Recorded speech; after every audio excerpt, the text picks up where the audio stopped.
Bismillahirrahmanirrahim. Alhamdulillah, wassalatu wassalamu ala rasulillah, amma ba'd. Урматтуу мусулман бир туугандар. Биз дүйнөдө көп нерсеге алданып калат экенбиз.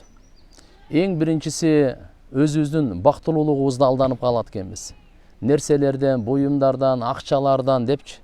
Туугандар, Алла Тааланын бактылуулукту иман, амали салихка койгон. Иман, амали салих дегени ким каерде кайсы акыбалда болсун Алланын өкүмүн пайгамбар сүннөтүн аткарса, ошол амали салих дейт. Иман эскирип калат экен. Пайгамбарыбыз Мухаммад алейхиссалам бизге буйруптур. Иманыңарды тазартып тургула, жаңылап тургула деп.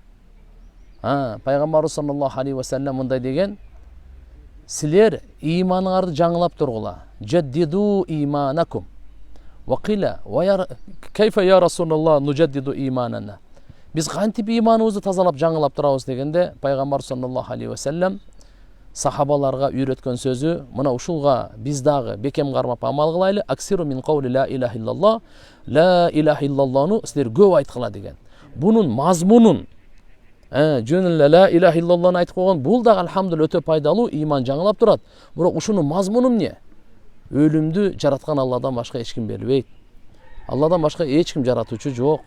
Бейишке Алладан башка эч ким киргизбейт. Биз иманыбызды жаңылап турайлы, күн сайын Алла Тааланын неаматтарын пайдаланып атабыз.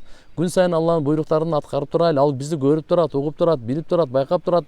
Ал жаралганга окшош эмес, бунун бардыгын өз кудурети менен жараткан. Мына иман билля, Алла Таалага иман келтирүү, периштелерге иман келтирүү. Дайым айтып турушубуз керек экен да, мен жалгыз эмесмин. Мен жанымда периштелер бар. Өзүм жүрсөм дагы булар жазып жүрөт, баар карап жүрөт депчи. Макулбу? Эртең кабырга барганда дагы периштелер сурайт, жанды алганда да периштелер алат. Кыскасы айтканда, периштелерге иман келтирип, пайгамбарларга иман келтирип, акыркы пайгамбар Мухаммад алейхиссалам китептерге, акыркы китеп Куранга, тагдырга ишенейличи. Өлгөндөн кийин тирүүлүү ак дегенге ишенбесекчи, биздин иманыбыз эч качан толук болбойт экен да.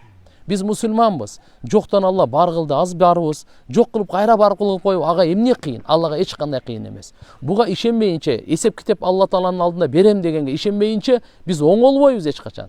Келиңиздер, оңолуунун жолуна түшөйлү. Андыктан иманыбызды оңдоп, жаңылап, тагдырга да тан берип, иманыбыз кыямат күнгө дагы ишенип, кайрадан тирүүлүгүбүзгө ишенип турайлы. Анан амалыбызды оңдойлу. Каерде болбойлу Алланын өкүмүн, пайгамбар сүннөтүн аткарсак, Кудай кааласа, дүйнөбүз да курулат, кабырыбыз да курулат, ахиретибиз да оңолот. Ассаламу алейкум ва рахматуллахи ва баракатух.